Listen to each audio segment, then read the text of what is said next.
Bueno, muy buenos días para todos. Gracias por conectarse con nosotros nuevamente, para los que ya nos han acompañado durante toda la semana. Desde Inexmoda estamos generando estos espacios de recuerdo que es para actualizarnos, para inspirarnos y para que podamos reflexionar y que eso nos sirva como una herramienta para poder transformar nuestros negocios. Esta semana tuvimos la Semana de la Productividad, tuvimos varias sesiones durante toda la semana. Los que no la han visto la pueden buscar en el canal de YouTube que es Inexmoda. Y hoy tenemos a Lorenzo Velázquez. Lorenzo es el director de la línea de conocimiento y transformación y hoy nos va a estar hablando de la tecnología como pilar de la transformación productiva. Adelante, Loro. Muchas gracias, Caro. Espero que me estén escuchando realmente bien. Súper bien. Gracias a todos, gracias a todos por compartir este espacio. Entonces, damos inicio a este webinar. Básicamente, empezar con un título interesante, la tecnología como pilar de la transformación productiva. Y yo quisiera, antes de seguir adelante, hablar un poquito del término y concepto de productividad. La productividad ha estado muy asociada históricamente a los procesos de manufactura.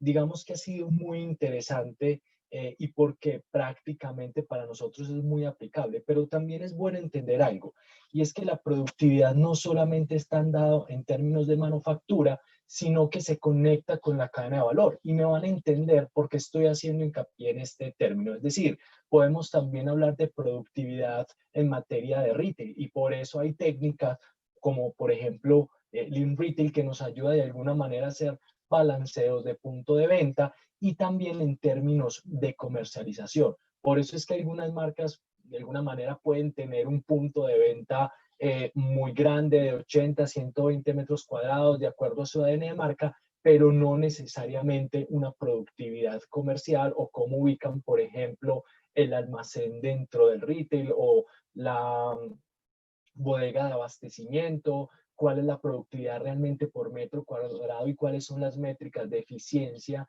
y de eficacia que tienen de alguna manera en los puntos de venta. En términos de productividad también se utiliza mucho, por ejemplo, en términos de e-commerce, que son las tasas de conversiones versus los leads, versus las sesiones que tienen las empresas. También utilizamos la productividad en términos de diseño, por ejemplo, cuántos diseños son exitosos, eso cómo está linkeado, por ejemplo, a los procesos de cadena de suministro. No sé si muchos de nosotros medimos esa productividad en términos de diseño, en cuánto tiempo lo sacamos, cuánto es el tiempo realmente para sacar diseños poderosos y de alguna manera que generen tracción en el mercado, pero realmente todo está en productividad, más allá de medir la productividad en el proceso de manufactura, de las eficiencias locales, de los reprocesos, etcétera, etcétera, etcétera. Entonces, es muy importante que el término de productividad es un término de cadena de valor. Bueno, importante ligado a esto para poder seguir con nuestra charla es que necesitamos en estos términos de productividad colegarlo y unirlo al concepto básico de generación de la riqueza. ¿Y qué es lo que pasa? Muchas veces en términos de manufactura y productividad, ¿cierto? Y en aras de esa productividad, nosotros buscamos la generación de la riqueza muchas veces para generar el capital para los accionistas, pero en términos de productividad y en términos del mundo actual, esto no es muy bueno. ¿Por qué? Porque la productividad que nos lleva a la generación de la riqueza y de la rentabilidad tiene también que estar conectado, uno, abastecer correctamente las necesidades de los consumidores. Les voy a poner ejemplos concretos de esto, y fuera de eso también a los colaboradores. Y les voy a poner eso. ¿Qué significa? Esta frase, que es muy inspiradora, les recomiendo que la tengamos muy en cuenta, pero ¿qué pasa con esta frase y cómo se aplica en ejemplos claros en el concepto de productividad? Muchas veces en términos de productividad nosotros, claro, buscamos eficiencias, buscamos disminuir el costo, disminuir costo para poder llegar a unos mercados objetivos donde quizás somos competitivos, es a través del liderazgo en costos. Muy bien, muchas veces buscando eso, y queriendo ser más productivos, no sé, podemos utilizar, por ejemplo, productos químicos en los procesos de acabado de jeans que no son muy buenos para la piel, que de alguna manera en los procesos de transpiración y ósmosis de la piel con las prendas de alguna manera pueden ser contaminantes, pueden ser con contenido alto en cromo, por ejemplo, sobre todo en los procesos de teñido de calzado, y muchas veces no satisfacemos la necesidad de los consumidores a largo plazo. Quizás sí la prenda en un momento, pero eso va a tener unas consecuencias. Y hemos visto cuántas industrias, por ejemplo, la industria de los asbestos, la industria también textil que ha sido demandada, sobre todo en Europa, cuando de alguna manera por estos tintes que generan algún tipo de alergia. Y obviamente esto significa una certificación y obviamente que estén comprometidos también con los colaboradores. Y aquí les quiero poner un ejemplo interesante en este concepto básico de generación de la riqueza que no necesariamente tiene que chocar con el concepto de productividad, y aquí es donde quiero ser muy claro. Una vez nos encontramos en un taller donde hicimos un proceso de Lean Manufacturing con Inex Moda, y había algo muy interesante, es que el taller tenía una tasa de rotación pero muy alta. Y pusimos el proceso de Lean Manufacturing, aumentamos la productividad, pero la productividad disminuía por la rotación. Y todos sabemos que muchas veces tener nuevo personal para que maneje una máquina textil, tener nuevo personal para que maneje una máquina en procesos de confección, una cortadora, baja la productividad porque no es que puedas encontrar el recurso humano tan fácil. Claro, cuando esos procesos productivos de alguna manera no están ligados a buscar la sostenibilidad en largo plazo, ¿cierto? Y ese bienestar de los colaboradores ligado al bienestar del consumidor y ligado a la generación de riqueza y al retorno es un problema. Lo que entendimos es que tenían unos horarios muy extendidos, estas mujeres eran cabezas de familia, entonces empezamos a aplicar como técnicas, venga, trabaje de 7 a 2 o de 6 a 2, déjela salir más temprano, no se le olvide la merienda, ojo con el tema de pausas activas, porque es que claro, tú por ejemplo no haces una pausa activa y eso te puede aumentar mucho la productividad, la gente no para, no se levanta de la máquina, pero después a largo plazo la productividad baja. ¿Por qué? Porque van a tener problemas en los pies, porque de alguna manera van a empezar a tener calambres, van a decir no confío en el proceso, prefiero sentada, empiezan después los problemas lumbares. Entonces es muy importante que cuando pensemos en el concepto de productividad ligado al concepto de generación de riqueza, pensemos siempre en términos de la empresa, pero en términos del consumidor y en términos del capital humano y de los colaboradores. Ahora sí, vamos a entrar en materia. Todos los que hemos estado a través de estos webinars hemos podido de alguna manera vislumbrar el modelo de negocio y la propuesta que nos propone Inexmoda para de alguna manera poder crear modelos competitivos, no solo desde lo local, sino desde lo global. Ahora bien, todos entendemos que un modelo de negocio crea, entrega y captura valor, ¿cierto? Y partimos de 4 fases. Uno, para quién consumimos, es a quién le entregamos ese valor, es el corazón del modelo de negocio, por eso lo vemos en toda la centralidad de la esfera. Después, ¿cuál es nuestra propuesta de valor? A lo largo de estos webinars hemos abordado estas temáticas, no solo desde la productividad, sino desde el modelo de negocio, la innovación, las redes sociales. La tercera fase para generar estos modelos de negocio es cómo entregamos o cómo entregas tú ese valor. Y cuarto es cómo lo capturo, ¿cierto? Cómo logro de alguna manera esa conexión con el consumidor para tener una propuesta clara. ¿En qué nos vamos a centrar ahora? En esa tercera fase que es cómo creamos y cómo entregas valor. ¿Por qué? Porque cuando nosotros de alguna manera pensamos en crear, a ver, ¿qué es eso de valor agregado? ¿Cierto? ¿Cómo verdaderamente puedo añadir valor? Y muchas veces nosotros nos vamos al proceso de manufactura o nos vamos al proceso de diseño. No, este producto es muy bonito y es un diseño único. ¿Por qué? Porque pensamos mucho en términos del producto desde la generación de valor. Pero de alguna manera, si empezamos a descomponer esa tercera fase de cadena de valor, vamos a ver que nuestra industria tiene una cadena de valor, que es retail, distribución, producción, materias primas, diseño, ADN de marca. ¿Qué significa esto? Significa que en todos esos componentes yo puedo generar valor. ¿Listo? Es decir, puedo generar valor en el retail a través de experiencias de entrega y contacto con el consumidor. Caso paradigmático de entrega de valor en retail, que es último contacto con el consumidor, Rappi. Es un caso que todos conocemos. Puedo generar valor a través de una comunicación de marca muy exitoso.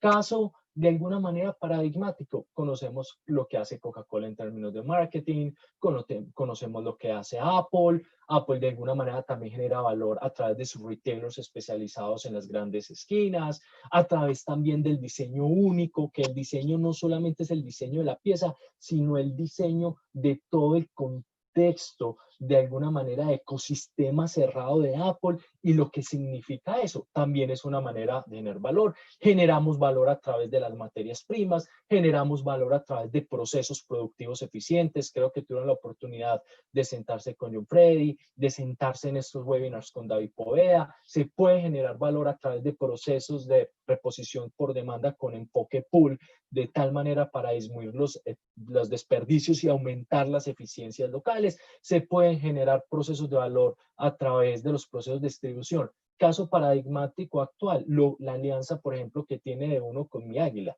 que de alguna manera se ha vuelto como una de las principales tiendas de uno, y es una empresa prácticamente de logística que está llevando de alguna manera todos los productos de uno a través del e-commerce y a través de una aplicación. No sé si lo han probado, pero funciona bastante bien. Entonces, se puede innovar y se puede generar valor de muchas maneras. Ahora bien, hay ciertos drivers, es decir, ciertos cambios en el mercado que hacen que nosotros tengamos que tener foco para innovar, porque uno puede innovar de muchas maneras y uno puede imitar muchos modelos. Y esos focos es lo que nosotros hemos denominado esos pilares de la transformación. Y en esos pilares de la transformación vemos la personalización, vemos la sostenibilidad, que es algo que está allí latente, vemos la tecnología.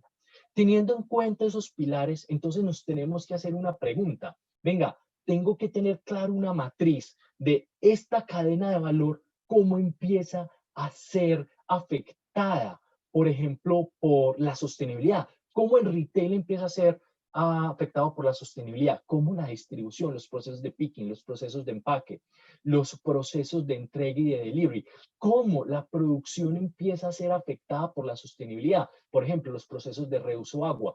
¿Qué hago yo, por ejemplo, si yo estoy en la parte de teñidos, acabados? ¿Qué hago yo con el desperdicio del material de los filtroprensas? Por ejemplo, ¿qué hago yo con los lodos? ¿Qué pasa en materia de sostenibilidad con las materias primas? Y si eso es un driver, yo tengo que analizar cuál es mi componente de cadena de valor. Yo estoy en producción, estoy en distribución, estoy en diseño, en la estructuración de un modelo de negocio de marca. Y entonces, ¿cómo me afecta eso a mí? Y empezar de alguna manera a poder afrontar esos retos y esos grandes hitos. Ahora bien, aquí estamos hablando de un pilar que es la tecnología. Entonces, ¿qué vamos a hablar? ¿Y qué tenemos que pensar? ¿Y cuál es la invitación? ¿Cuáles son esas tecnologías habilitantes que están afectando, ojo, y por eso amplié el concepto de productividad, que están afectando mis componentes de cadena de valor? Y les pongo un ejemplo. Caso de CRM. El CRM es una herramienta tecnológica que se basa en una estrategia de conexión. Entonces, es una tecnología habilitante para retail, pero ojo, una cosa son las estrategias de omnicanalidad en general, pero eso bajado de alguna manera poder ejecutar. Una cosa es el retail físico, otra cosa es el retail virtual. Muchas veces los CRMs que sirven para el retail físico no necesariamente te miden los mapas de calor ni los carritos abandonados. Entonces necesitas otra herramienta, otra tecnología habilitante. En términos, por ejemplo, pregúntense, ¿cuáles son esas tecnologías? ¿Cuáles son esas herramientas habilitantes para los procesos de producción? Si tú estás en un negocio de maquila de paquete completo, tu foco y tu proceso de generación de valor está enfocado a ese componente. ¿Qué tienes que hacer tú como prospectiva? ¿Listo? ¿Cuáles son las brechas que yo tengo que cerrar para llegar al punto B, que es lo máximo del mundo? Entonces, ¿qué está pasando en términos de producción? ¿Cómo se aplica la realidad virtual y aumentada en términos de producción? ¿Te has hecho esa pregunta? Porque de pronto la hemos visto aplicada en retail, la hemos visto aplicada a consumidor, que es el punto 1, la hemos visto aplicado en diseño. pero te has preguntado cómo se aplica la realidad virtual en producción, esa tecnología cómo baja en producción. Hemos visto que la impresión 3D se aplica mucho en retail y en producción, ¿en qué se aplica? ¿Qué empresas lo hacen? Y ese es el tipo de matriz que yo les invito a que empecemos a hacer si queremos realmente coger la tecnología e integrarla. En los procesos de diseño, por ejemplo, ¿cómo aplico yo la tecnología en los procesos de diseño? Tengo en cuenta que es un PLM. Sé de alguna manera en los tipos de PLM, si puedo de alguna manera montarme a uno, porque finalmente pues el PLM es el pivote de cómo se integra de alguna manera toda la empresa desde el diseño, desde la manufactura hasta la venta. Por ejemplo, en términos de lo que está pasando en las bibliotecas de materiales, que muchas marcas, caso de New Balance, y tuvimos la oportunidad de conocer este caso, trabaja con las bibliotecas de materiales virtuales. Ustedes saben lo que puede significar esto en términos de muestras y que de alguna manera se toman las fotos 3D para que se vea. Entonces, mi responsabilidad como empresario es tener en cuenta dónde genero valor y teniendo en cuenta cómo puede generar valor, cuáles son las tecnologías que habilitan eh, esa generación de valor, ¿cierto? En el caso de producción, ¿cuántas veces nuestra gestión de proveedores es a través de WhatsApp? Mira, ¿cuáles son las tecnologías disponibles para hacer gestión de proveedores? ¿Cuáles son las tecnologías disponibles para hacer gestión de la calidad? Y yo creo que aquí como en Inexmoda tenemos unas respuestas importantes, pero las respuestas solo se darán si tenemos las preguntas correctas. Por eso es tan importante en términos tecnológicos cómo se afecta la productividad. Y aquí vamos a poner un caso muy interesante.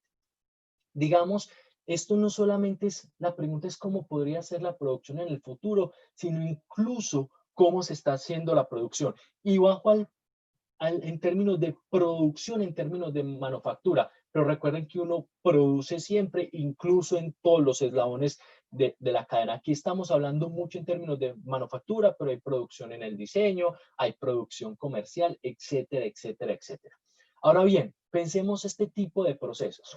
Cuando yo de alguna manera voy a empezar a hacer esa matriz, listo, ¿cuál es mi cadena de valor? ¿Cuáles son las tecnologías habilitantes? ¿Cuáles son esas tendencias y esos pilares que me van diciendo, ojo, ojo, póngale atención a esto, póngale atención a esto? Yo ya puedo de alguna manera hacer mi flujo de manufactura. Y de alguna manera, ¿qué nos está mostrando el mercado? Nos está mostrando que prácticamente los procesos de IoT, que es Internet de las Cosas, que conecte la manufactura con la explosión de materiales, con el proceso de venta retail y de abastecimiento son fundamentales. Pregunta, ¿cuál es la aplicación de IoT en mis procesos de manufactura? Tengo Internet de las Cosas, puedo tomar decisiones en tiempo real, sé lo que le está pasando a la planta de producción en términos real, sé y de alguna manera estoy conectado con los procesos de diseño a través de un PLM y así de alguna manera conectado con los procesos de comercialización. Pregunta, por ejemplo, la realidad aumentada, esta tecnología, ¿cómo la puedo utilizar? Por ejemplo, en muchas empresas, sobre todo empresas de microchips, empresas como empresas también de routers como Tenda, como TP-Link, Linksys, de procesadores como AMD. Ellos muchos de los procesos, por ejemplo, de control de calidad, los hacen a través de computadores y cámaras que revisan los procesos de calidad y también lo hacen a través de procesos de realidad aumentada. Entonces, básicamente, si ustedes ven en estos flujos, pues el personal disminuye y de alguna manera se robotiza. Ahorita vamos a hablar de esa tendencia y vamos a hablar un poquito de los subbots, en qué está esto y qué podemos esperar en el futuro, ¿cierto? Y también cambiar un poco el paradigma de que los robots no es para ahorrarse los costos de mano de obra, que eso es un problema que tenemos y está más orientado al mercado, que es importante también poner el approach correcto en esta conferencia. También es importante analizar los modelos predictivos. Venga, yo puedo tener modelos predictivos, hago yo modelos predictivos. Si yo tengo la data y, por ejemplo, tú tienes un control de piso y tienes un montón de variables y esas variables te sirven porque te miden eficiencias, las rentabilidades de los módulos, el PLM te dice, bueno, estás atrasado, no estás atrasado y está esa data. Pero la pregunta es, ¿yo qué hago con la data? Es decir, esta data me puede de alguna manera servir para predecir negocios futuros, rentabilidades futuras. Es decir, que yo de alguna manera pueda anticipar ese futuro deseado. Sí me sirve, pero si yo solamente dejo la data en un tablero y no hago esto que se llama ingeniería de datos, no voy a poder de alguna manera anticipar. ¿Qué va a ser muy importante en términos de tecnología, en términos de manufactura? El blockchain. Obviamente esto supone que sea más adoptada el RFID. ¿Por qué? Porque esto nos permite de alguna manera generar los espejos de toda la información y conectar la información en tiempo real con el consumidor.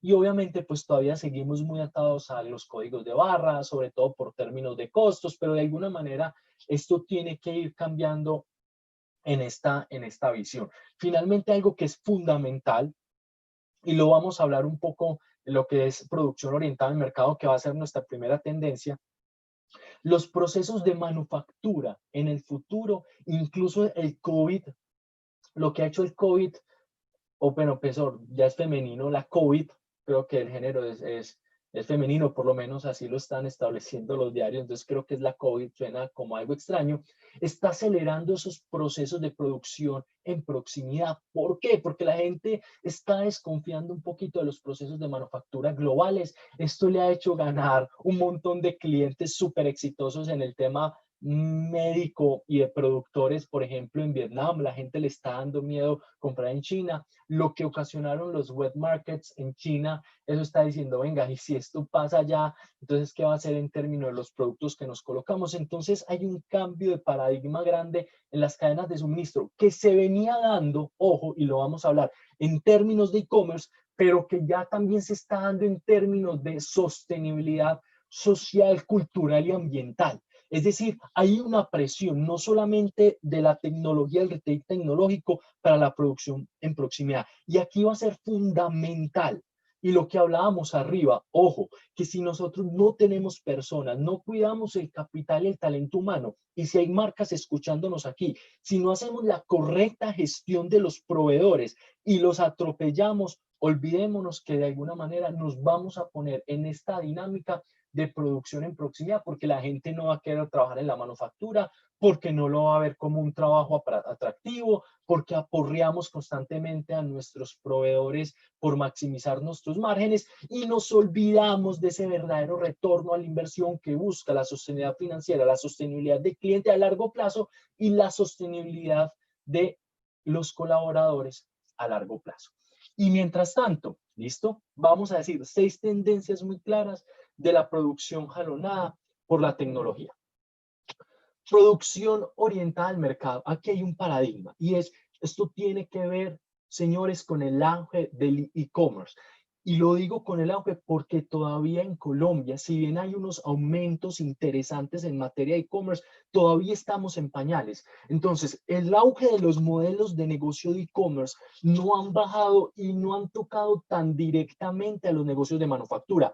Y señores, los que son confeccionistas aquí, una reflexión interesante. ¿Qué pasó? Y hagámonos esta pregunta. ¿Qué pasó cuando el mercado de la moda decidió entrar en retail? ¿Se acuerdan, señores confeccionistas, los tiempos aquellos donde nosotros producíamos la misma referencia para el éxito todo el año? ¿Se acuerdan cuando no había una alta competencia de centros comerciales, de marcas, de diseño? ¿Cómo era de fácil de producir? ¿Cuál fue el cambio grande que introdujo el modelo del retail físico más allá de las 2 temporadas anuales? Series cortas, o para otros fast fashion, que para nosotros la opción estratégica es series cortas, que es diferente a fast fashion, y quiero hacer la claridad. Pero, ¿qué pasó con el mundo del retail? Ahora bien, ¿qué está haciendo el mundo del Instagram y qué está haciendo el mundo digital que está afectando a la industria de la moda? Básicamente es esto: producción orientada al mercado. Y aquí vienen unos cambios de paradigmas liderados como las plataformas de ASOS. No sé si David les habló de Boohoo, que es un caso que nosotros seguimos mucho, donde tenemos este tipo de plataformas que de alguna manera, incluso por ejemplo en el caso de Boohoo, que es una sola marca, pueden generar 300, 100 referencias diarias, solo ellos.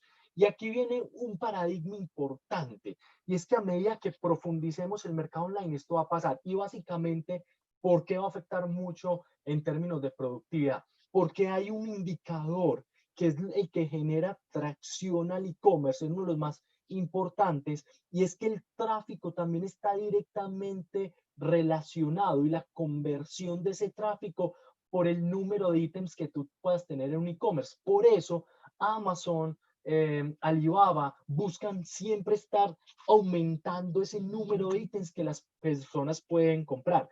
Y también pensemos en términos del retail físico. Para nosotros llevar 10.000 personas a una tienda en retail físico es wow, al mes.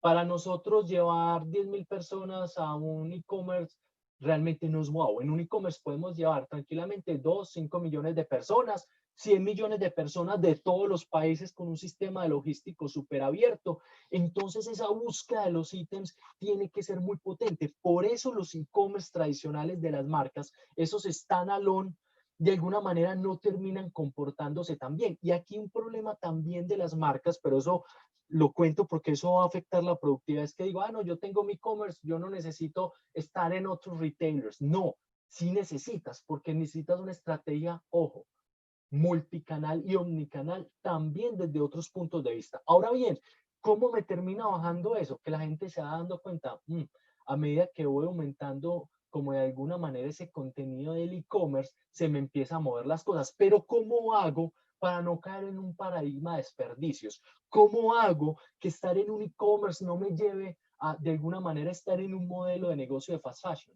Eso solo lo logras con la producción orientada al mercado, que va a tener otra patica que se va a llamar producción en proximidad. Y esto habla porque hay fenómenos de donde las influencers, una influencer de alguna manera que, ojo, tiene 1 millón de seguidores, 2 millones, 3 millones de seguidores, se pone una prenda y esa prenda en el e-commerce inmediatamente se va, porque solamente ella le puede llegar a 300.000 personas de sus 2 millones de seguidores.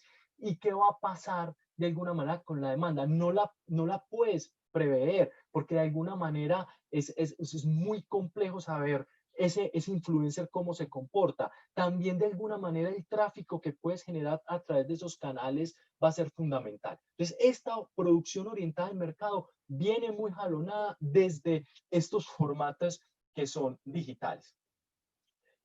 ¿Cómo tengo entonces que orientar este tipo de producción y para qué? Uno, incrementa obviamente las ventas de la empresa, es decir, que todos los módulos, todos los procesos de producción tienen que estar conectados a la demanda real, ¿cierto? Y sobre todo cuando es en e-commerce mucho más. Es por esto que de alguna manera Amazon empezó a hacer como ciertas cosas porque no aguantaba, y es comprar fábricas de producción en Estados Unidos, por ejemplo, de elementos de seguridad, de elementos de limpieza. Dice, venga, yo necesito la fábrica porque como de alguna manera al no tener esas capacidades productivas, yo necesito de alguna manera conectarme con ellos. Y una de las compras de Amazon importante de Whole Foods es también amarrar la cadena de proveedores en este segmento orgánico, que ellos de alguna manera pudieran conectar esa oferta con la demanda. Algo importante aquí, esta tiene que ver mucho con la pelea de Amazon y Nike. Es que a Nike le está quedando muy complejo seguir el paso de Amazon en sus ventas norteamericanas. ¿Qué ha hecho Adidas? No, venga, yo meto mis centros de producción más cercanos, venga, yo de alguna manera necesito saber la data para saber qué producir. Y aquí volvemos a lo mismo, la data de la producción es importante. Y les hago una pregunta. ¿Se acuerdan que hablábamos de, venga, cuál es la data que le comparto a mi taller de producción? ¿Cómo yo hago la interacción con ese taller de producción? ¿La hago a través de un WhatsApp?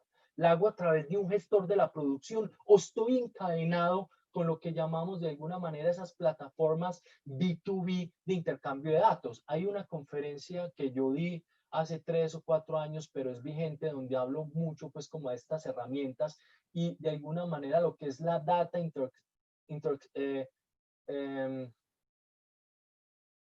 la data interexchange en empresas B2B. Y es que eso es una de las últimas ventajas competitivas que tienen las empresas como intercambio de datos para que el productor no se desconecte. Es decir, ojo señores, y en la cadena de suministro, el proveedor tiene que ser parte de, y ahí la importancia de ¿Tengo un plan de desarrollo de proveedores o no tengo un plan de desarrollo de proveedores?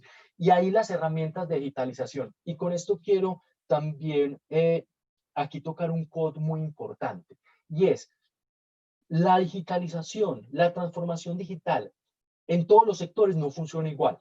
Pero en términos de manufactura aumenta la productividad en 35 y 55%. Y ojo, en términos de servicios, para empresas de servicios, hasta un 95%. Y venga, ¿de dónde saca esos datos? Solamente hagan una reflexión. ¿Qué pasaría si ustedes siguiesen comunicándose por carta? ¿Qué pasaría si ustedes siguiesen esperando a que el jefe les contestara el teléfono físico? ¿Cuántos procesos se bajarían? ¿Qué pasaría si ustedes desconectaran Facebook, Instagram y no generaran tracción? ¿Qué pasaría si ustedes no tuvieran un Excel? Estoy hablando de tecnologías básicas del mundo digital del 1900. ¿Qué pasaría si ustedes hoy no pagaran la licencia de Office? ¿Qué pasaría si ustedes hoy no pagaran la licencia de Optitex?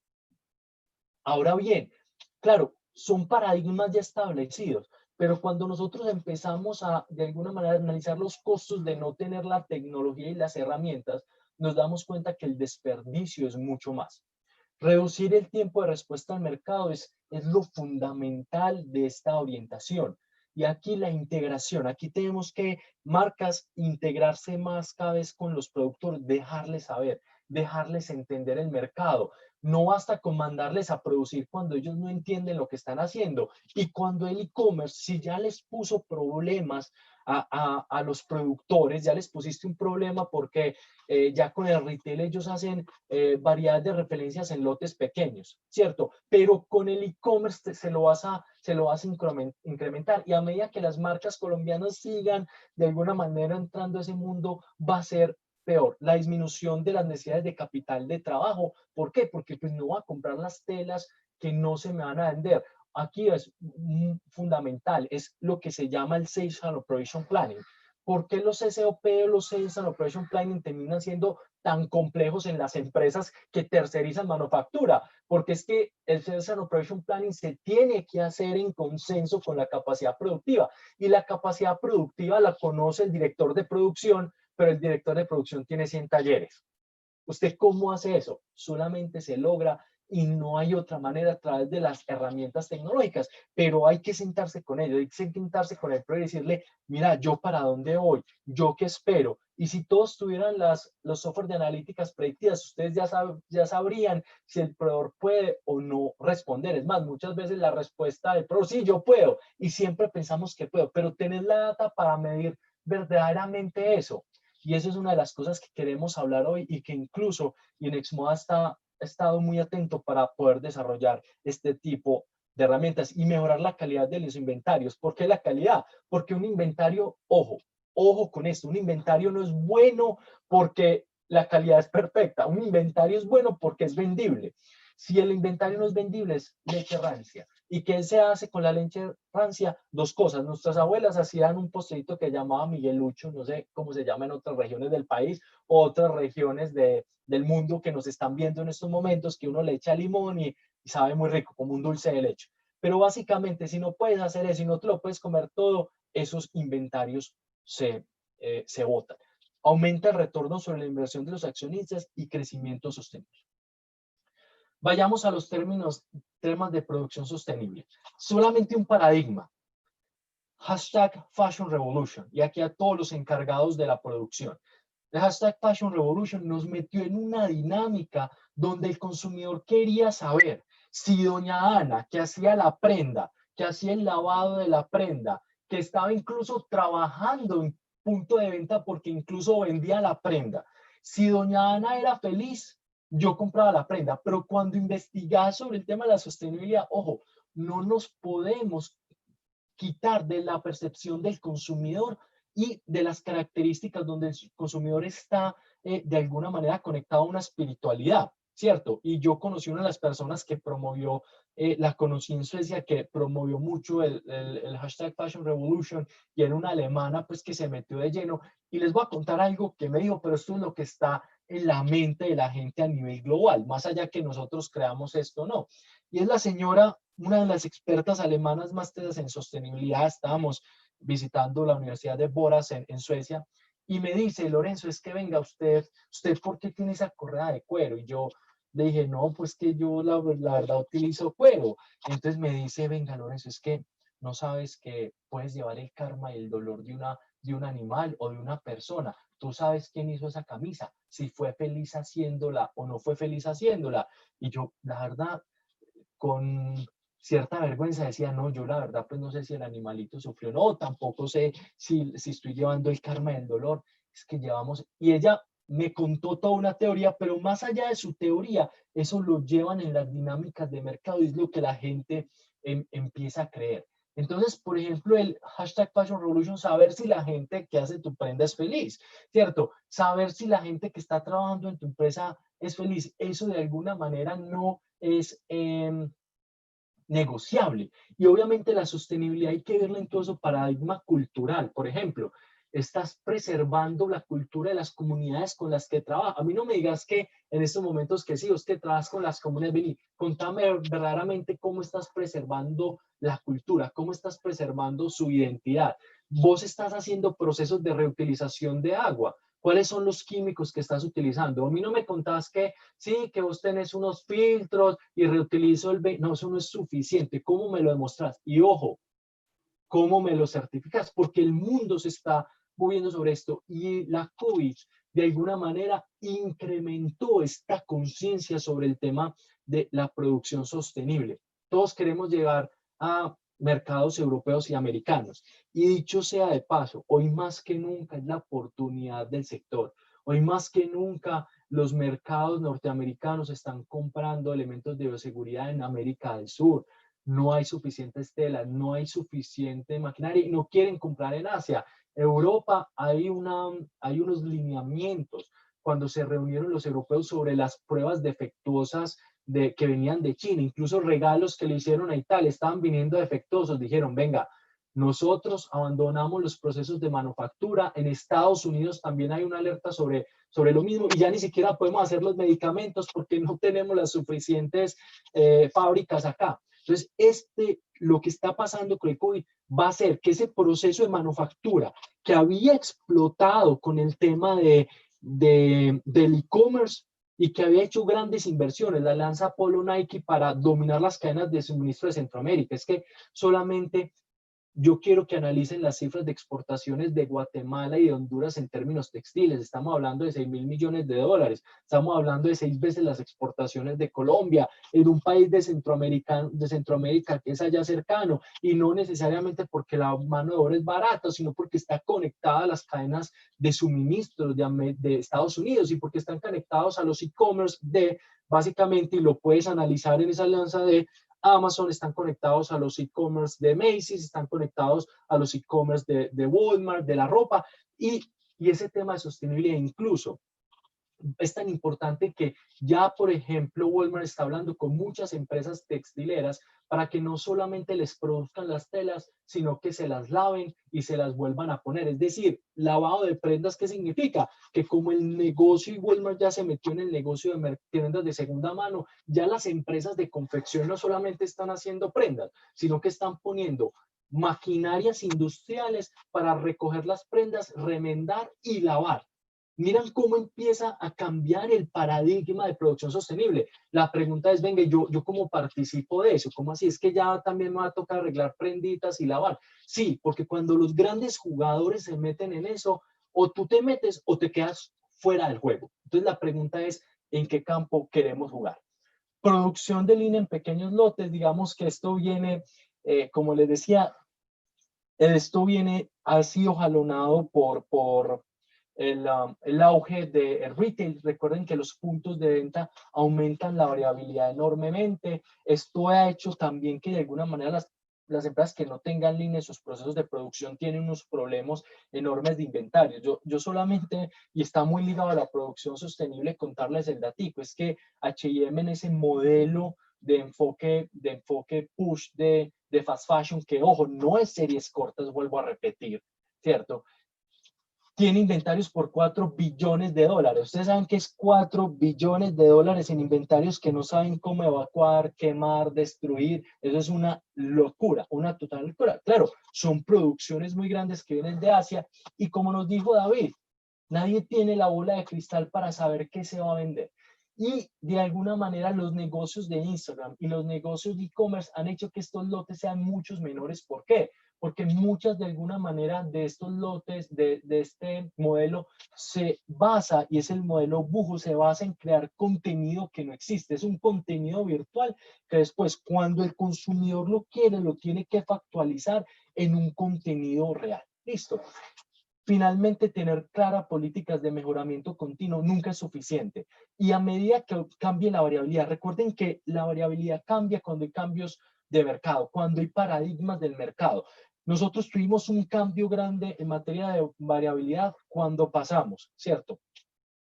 De los procesos de manufactura donde, ojo, recuerden esto, la gente iba a comprar a las plantas y lo que compraban estaba vendido, a los procesos de alguna manera de comercialización donde se hacía a través de distribuidores.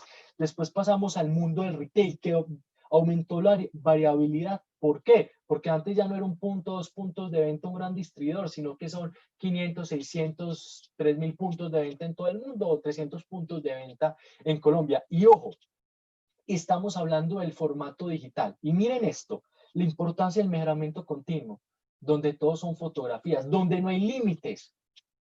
El único límite es cuánto puedes almacenar en la nube y cuánto puedes. Eso es casi ilimitado por el momento. Entonces, estos paradigmas de mercado empiezan a cambiar. Y es allí donde vemos un auge de manufacturas. Por ejemplo, en términos de sostenibilidad, las manufacturas holandesas que habían dejado de producir, por ejemplo, para la empresa de Mojin, tienen fábricas en el pleno centro de Ámsterdam produciendo. Las compañías, por ejemplo, que venden a través de Instagram, tienen fábricas produciendo. Y de alguna manera, ahora lo vamos a ver el fenómeno de Adidas, vamos a ver el fenómeno de Gucci, pero claro, puedes crear la planta, pero sin los procesos de eliminación de desperdicio, de mejora continua, no, de alguna manera va a ser muy difícil competir. Y aquí algo importante es la participación del personal, el talento humano. Aquí es todo. Tenemos que volver a enamorar que la gente quiera trabajar en la manufactura, que trabajar en manufactura sea cool, que trabajar en manufactura sea un arte, tiene que ser un arte, tiene que ser vendido como un arte. Las personas, y esto es muy importante, tienen que empezar a participar del beneficio. Los planes de incentivos son fundamentales.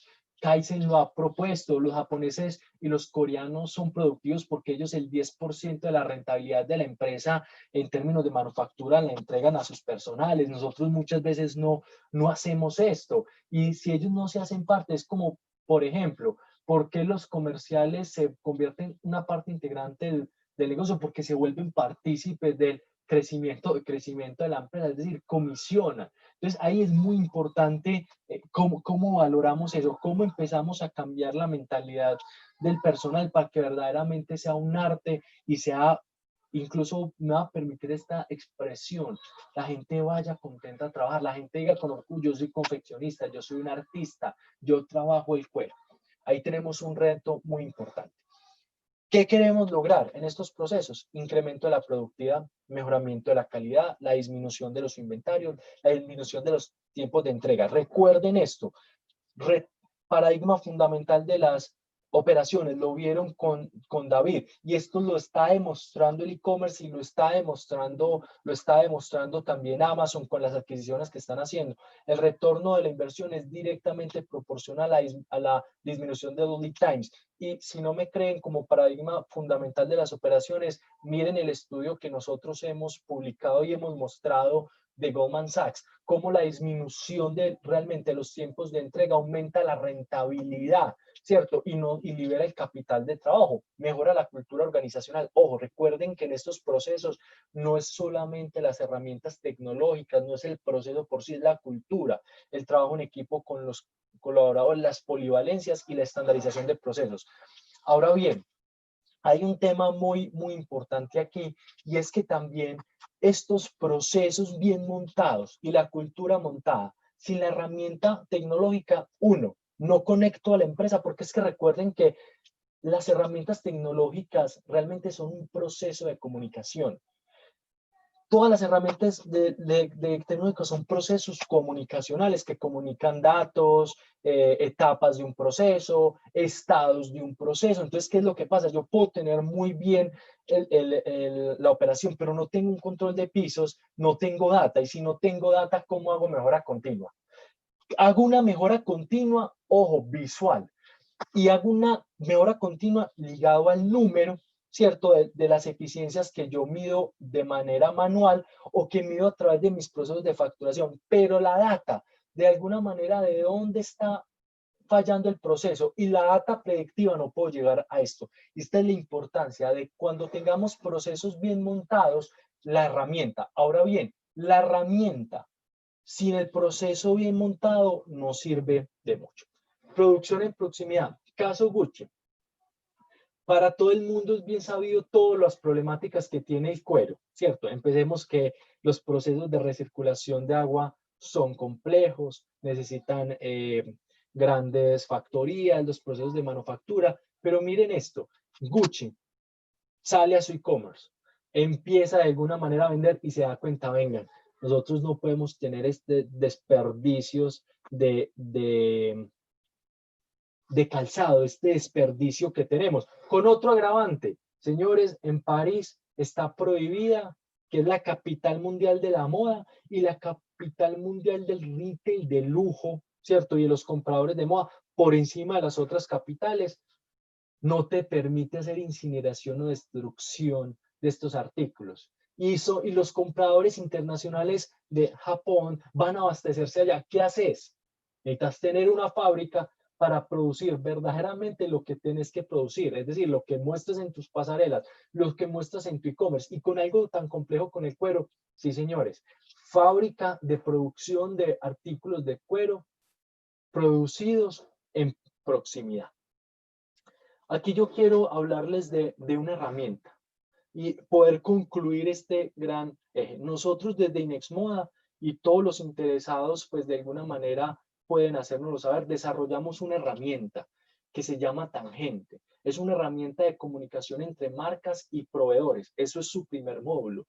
De tal manera que tú puedas tener trazabilidad. Queremos unir a las empresas con sus proveedores con una herramienta totalmente digital, donde tú puedas saber cuáles son sus eficiencias, sus capacidades, que se puedan conectar y que de alguna manera puedan interactuar. Si nosotros no hacemos esto, ese es el primer paso para hacer analítica predictiva, no hacemos nada. Pero Tangente tiene otro módulo de control de piso a bajo costo para los talleres de producción. Tangente tiene otro módulo especializado para la gestión de la calidad.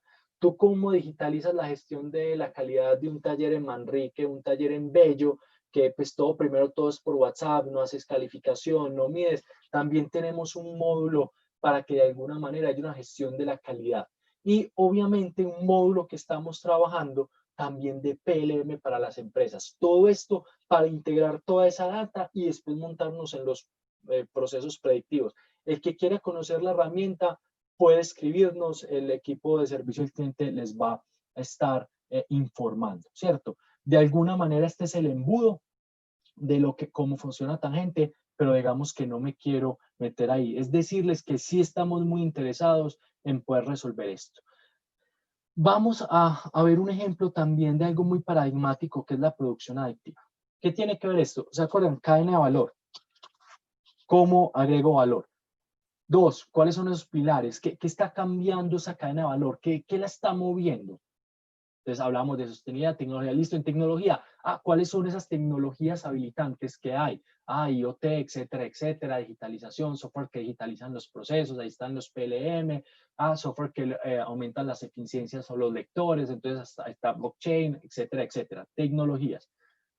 3D, ¿cómo de alguna manera se empieza a aplicar el 3D? Digamos que esta producción adictiva viene para quedarse en los procesos de calzado, si hay alguien de procesos de calzado, viene para quedarse, por ejemplo, en los procesos de herrajes o procesos, por ejemplo, de botones, viene para quedarse, y aquí es donde de alguna manera hay una oportunidad muy grande, porque quiero definir un punto muy importante. Los procesos de tecnología en estos momentos no se están dando ojo solamente por abaratar costos de producción y mano de obra. El mundo ya no está pensando así. Viene por responder al mercado. Y lo vamos a ver en este video. Espero que lo escuchen bien.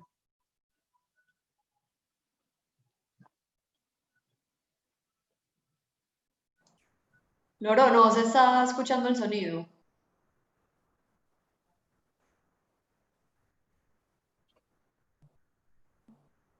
Bueno, lo que pasa es que les compartí la pantalla, pero no creo que tecnológicamente, no sé cómo hacer entonces para compartirles también sonido acá. Voy a ver si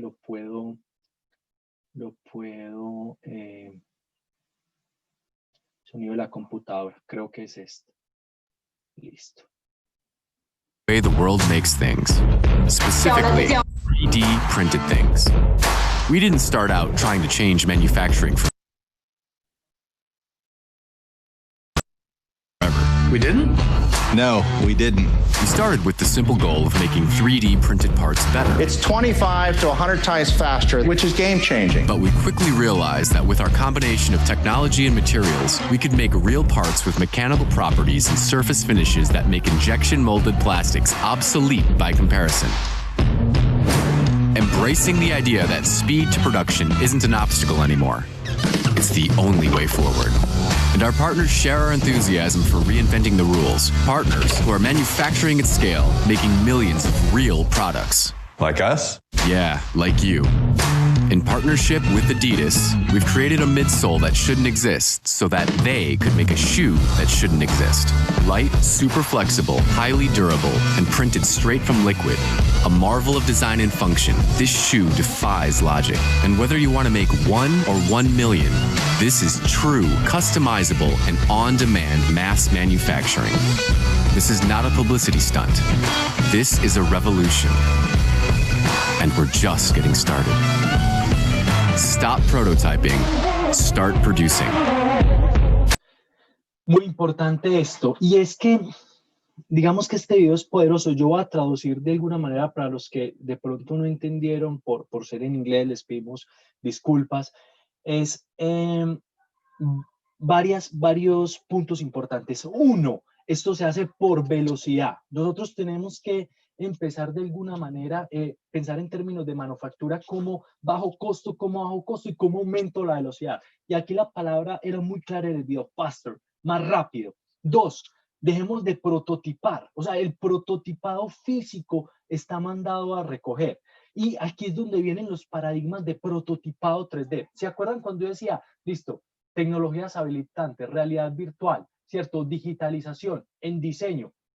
Hablamos de las librerías, pero también hablamos del prototipado 3D. Ustedes saben en términos de manufactura lo que valen hacer telas, muestras, talleres de muestra. Entonces, aquí nos están diciendo, hey, stop, para de prototipar, es hora de ir al mercado. Y es que prácticamente el prototipo es digital, es decir, está en una fotografía. Y lo que decía aquí Adidas, ¿por qué lo está haciendo? Es para ir más rápido al mercado. La gente lo pide en internet, lo produzco de manera muy rápida, unos lo que llaman el control, los topes de pisos para responder a la demanda, que ese es el número mágico que cada empresa tiene que buscar y ir directamente al mercado. Entonces, muy importante esto de la producción aditiva. Y el 3D. Producción automatizada es obviamente todo lo que tenemos que ver con los robots. Aquí vamos a poner un video, pero nuevamente el paradigma, la producción automatizada no está siendo jalonada porque, ay, venga, disminuyamos costos de producción. Esa no es la principal razón. Incluso en algunos casos las tecnologías podrían, mientras que se hacen más masivos, aumentar un poco los costos, pero en términos de mercado, que es donde está el valor generado realmente, porque es el que mueve los materiales a lo largo de la cadena de suministro, ser brutalmente eficiente. Y les voy a contar un caso. Yo conocí una persona hace mucho que en una marca de jeans de mercado masivo, conocimos sus plantas. Realmente las plantas eran muy ineficientes. O sea, digamos que su nivel de ineficiencia era muy grande. Ahora bien, ¿qué pasaba? Y por qué la ineficiencia de esas plantas realmente no era tan importante, y es porque esas plantas estaban orientadas a producir verdaderamente lo que se vendía, es decir, ella no tenía problemas de inventario. Entonces así le pidiesen 5, 7, 8 unidades o 100 unidades, más que bien ella las sacaba muy rápido, así sus eficiencias fueran muy malas. Pero ¿qué es lo que pasaba? Que la rentabilidad de ella estaba en que llegaba primero al mercado, es decir, esta mujer casi nunca estaba agotada. Obviamente no significa que trabajando en las eficiencias locales se puedan hacer de alguna manera unas mejoras y ganarse otra plata, pero finalmente su foco, ella sin saberlo, sin entender demand driven, sin entender lean manufacturing, sin entender muchas cosas, su rentabilidad era brutal. Ella decía, no, a mí no me importa, el señor de producción me dice que eso nunca da plata y todo eso, pero yo vendo y crezco y crezco. Claro, nunca estás agotada y el mercado te termina a recompensar eso. Ahora bien, entonces vamos a meternos en tecnología para ser más ineficientes de alguna manera en eficiencias locales. No, ¿cierto? Y eficiencia local, en general me refiero a la eficiencia de servir, al costo de servir, de llegar a tiempo. La eficiencia local es la eficiencia de que la planta sea súper eficiente y funciona súper bien, pero sacas un montón de cosas que no venden. Entonces, finalmente nadie te va a pagar eso, fue ineficiente. Entonces, ahí es donde tenemos que tener, ojo, pensamiento sistémico. Listo, pero de todas formas, seguramente, esto hay que decirlo, también va a cambiar el approach que nosotros que tengamos de la manufactura, y esto pues yo creo que es más realidad en 5 años o incluso más cerca que muchas otras cosas. Vamos a ver un videito sobre la producción automatizada y los subbots. Software automation, and we manufacture advanced machine vision robots that we call Sobots. Very different. We are not a robotics company, we're a Sobotics company. Why is that different? Robots are traditionally used for manufacturing hard goods, and they don't work for soft goods like fabric and others. So at Software, we have solved the problem of dealing with fabric using our Sobotics technology. And with this technology, we are going to be able to enable made-to-measure, on-demand manufacturing in local supply chains all over the world. I think what you'll see by the rise of robotics in this digital process is the ability to make a good once it's ordered completely changes the sustainability process or sustainability results. But what you're going to see when this digital transformation takes place is once the order's placed, then the good's made. And what then happens is you're not having wasted product. You're not having to ship product. If you're producing locally in Europe or in the US, you have to have better energy use, you have to have better water use, you're not going to have labor related issues. It's also more profitable because if you have inventory that's sitting and not getting sold, that's costing you money. You're not going to make less product, but you're going to make the right amount of product at the right time, and the employment in this sector will actually be fruitful, right? So anyone who's still seamstress or anyone else who's still doing manual products is working on higher quality, higher value products, and they're getting paid more for it. Better working conditions. It's a win-win across the board that this industry gets. I think in that 3-year time period, what we'll start to see is that this concept of design for automation, where automation has taken a much higher role in the kind of decision-making process and what goods are made or how they are made. Won't be just the brands with their design groups working in isolation. This idea of, okay, what's capable on machines and what products are capable and what features are capable, and then how do we use that in the design process to make the next series of goods, to make them as rapid. Bueno, digamos que varias cosas aquí muy interesantes. Uno, se hace porque vamos a abastecer on demand, es de acuerdo a la demanda. Dos, porque necesitamos buscar procesos más sostenibles de cero desperdicio, es decir, no podemos tener más productos en el mercado que no se venden, ¿cierto? Tres, hablan de algo fundamental y ojo, el costo de no tener inventario que no se vende. Y ahí hablan de algo muy importante, la integración con los procesos de diseño. Si ustedes ven, los procesos de automatización de alguna manera están ligados más a las realidades del mercado que más a las realidades del costo. Y obviamente al estar conectados con el mercado se vuelven costo eficientes. Entonces un paradigma importante. Yo creo que, digamos, venimos siguiendo mucho esta compañía de Subbots. Creo que esto va a ser una realidad, pero ojo, uno dice, listo, puedes tener toda la maquinaria y todo eso, pero si no tenés integrados los procesos, por ejemplo, de diseño con un PLM, digamos que ese es el primer paso para poder trabajar con este tipo de tecnologías. Obviamente, para ser productivo no necesitas robots. Digamos que nosotros llevamos varios años proyectos de productividad, llevamos más de 9, 10 años. Tenemos unos datos que cogemos de los últimos 3 años. Hemos incrementado la productividad 29% con muchas de las empresas y soluciones que tenemos y un aumento de ventas de más del 19%. ¿Por qué? Porque la productividad o digamos que el indicador de aumento de ventas está directamente ligado al aumento de la productividad. Muchas gracias a todos. Espero que haya sido de interés y como siempre desde Nexmoda lo hacemos siempre con mucho amor. Gracias realmente por conectarse. Bueno, a todos, si tienen alguna pregunta pueden irla escribiendo. Acá ya tenemos algunas. Nos pregunta Luis Arcos, en calzado, generalmente los colaboradores son de mucha experiencia y acostumbrados a trabajar al destajo. ¿Nos toca esperar una nueva generación? Si a mí me preguntan, yo siento que no podemos esperar una nueva generación y lo digo la verdad con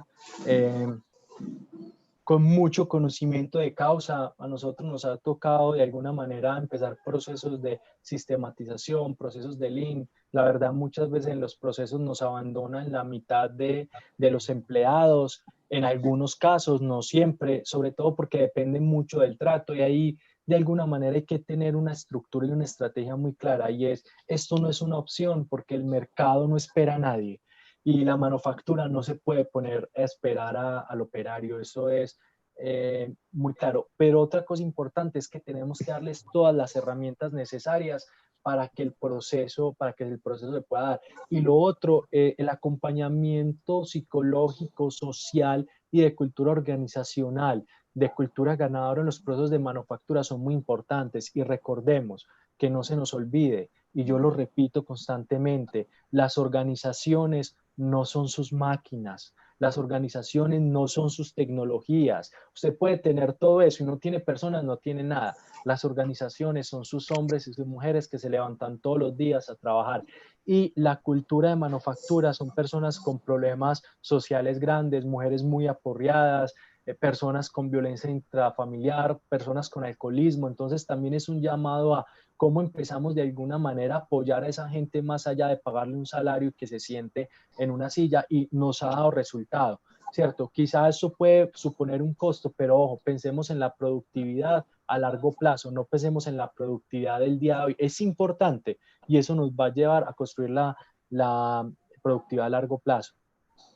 Listo, Loro, muchas gracias. Tenemos otra de Karina Ochoa. Ella dice, hola Lorenzo, ¿crees que el gobierno puede y va a incentivar a las compañías para que inicien la transformación digital y en el campo de la educación crear programas que requieren que diseñadores y profesionales aprendan los software necesarios para, por ejemplo, producir muestras virtuales, tales como Cloud 3D o Browseware? Estos son programas que las grandes empresas de manufactura usan en otros países que son líderes de manufactura. Yo no sé quién hizo esta pregunta, pero está súper bien hecha, súper formulada y es fundamental. Primero, son como varias preguntas en uno. La primera es, miren, si aquí hay personas de la academia, esto es un llamado. Yo creo que en su momento lo hablamos con las personas de Expofaro y es como ellos tienen que mandar a formar la gente en Italia. Es las universidades verdaderamente, si quieren formar con pertinencia, es un llamado, tienen que tener las tecnologías. Ojo, no tecnologías solo funcionales, sino tecnologías que vayan a ser funcionales. Entonces muchas veces las universidades dicen, no, yo no invierto eso porque yo no sé si eso lo van a comprar. Hay que formar a la gente en lo que se viene. ¿cierto? Ahí la importancia pues del SENA, creo que el SENA se ha hecho un esfuerzo, creo que a las universidades de todo Colombia le faltan herramientas de prototipado 3D, formar a los diseñadores en esto, claro, entonces llegan a la empresa y la empresa tiene que, eso se llama de alguna manera cerrar la brecha de la pertinencia. Entonces es fundamental lo que estás diciendo, la empresa, si bien es un lugar de formación, tiene que ser un lugar de formación complementario. Y ahí hay una brecha grande y lo han dicho bien. Creo que es un llamado a los clústeres, a todas las personas que trabajan con la academia, decirles, venga, ¿qué tipo de diseñadores requiero? ¿Qué tipo de tecnologías me gustaría que tú mostraras? No solamente porque las personas van a ser operarios, porque muchas veces pues serán profesionales, otros sí serán tecnólogos, operarios o técnicos, pero básicamente es para que conozcan las tecnologías disponibles y ahí lastimosamente aquí muchas veces las empresas tienen más tecnología que las universidades y eso no puede pasar, no pasa en el MIT, o sea, y lo has dicho muy bien, en los grandes países especializados en manufactura, las universidades son muy potentes, demasiado. No me puedo explayar en esto y contarles cositas interesantes, pero será otra discusión. Y en cuanto a lo del gobierno, yo siento que a mí, ¿qué miro en el tema del gobierno? Es que hay una falta muy grande de especialización. Y el problema es que ese tema de transformación digital se quedó en un problema enorme. Se quedó en los programas de emprendimiento y en las empresas de base tecnológica tipo Rappi.